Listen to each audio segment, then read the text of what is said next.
Hi everyone. You might recognize this as a lab. I'm going to try to do this in one take, and I'm going to show you real quick where everything is, and most importantly, how to use the centrifuges. I want you to watch this before day 3 when you use the centrifuges. Before you get to day 3, there's a couple of things I just want to show you. First of all, this bench right here is always reserved for us. Okay, this bench is always reserved, and it's going to be available for your use no matter what is going on. If there are other labs in the other benches, please defer to them in their space, and they will stay out of your way. So stay out of each other's way, and just keep your safety equipment on. Okay.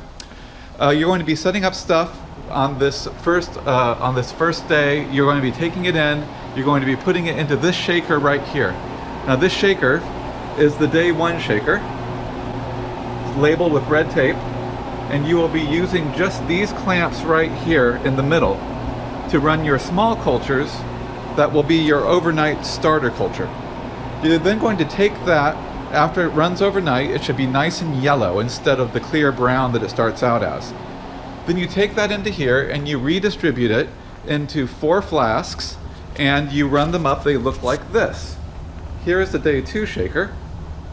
And the day 2 shaker is shaking away. You notice how this is nice and stable.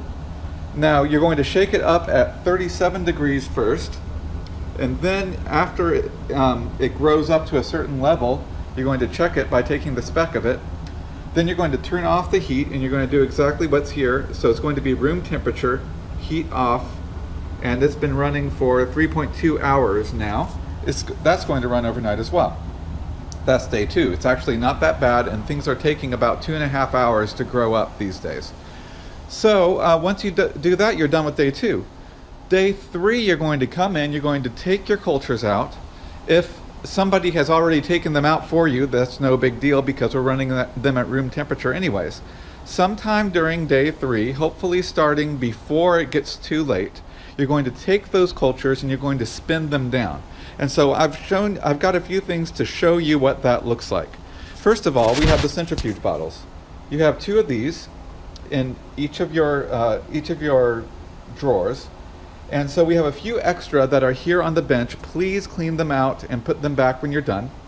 What you need to do is you need to fill them up and then balance them. We have a nice old-fashioned 2-pan balance that you can use. Notice that we keep the lids on with them, and you can see that these are balanced right here.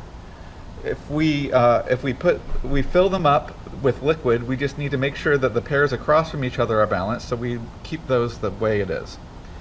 Now the other thing that you're going to notice is that you should not overfill these bottles. If you fill them too far up, and you need to stay away from an inch, and there's a good inch, so make sure that they're like 2/3 full. You should be able to get 1 liter of culture into 6 bottles for 1 centrifuge run.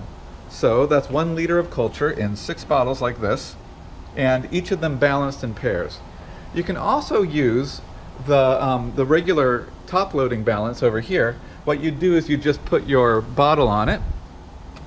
You'd get a certain amount, maybe fill it up to about here, then tear it and put the other bottle on, and then weigh it out to 0.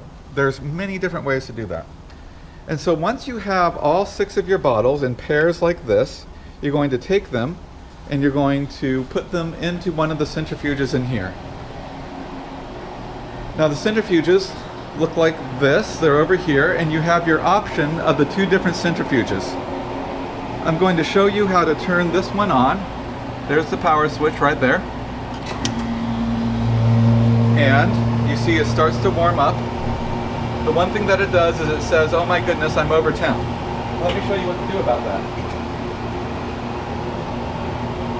You basically change the temperature to be up here, and then hopefully the temperature will stay up there from here on out.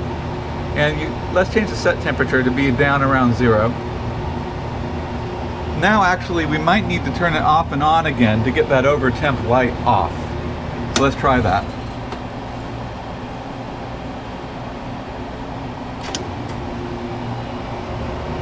Okay, so now we have those different things. You know, I'm actually running out of juice on my battery, so I'm going to come back and I'm going to do a separate centrifuge video.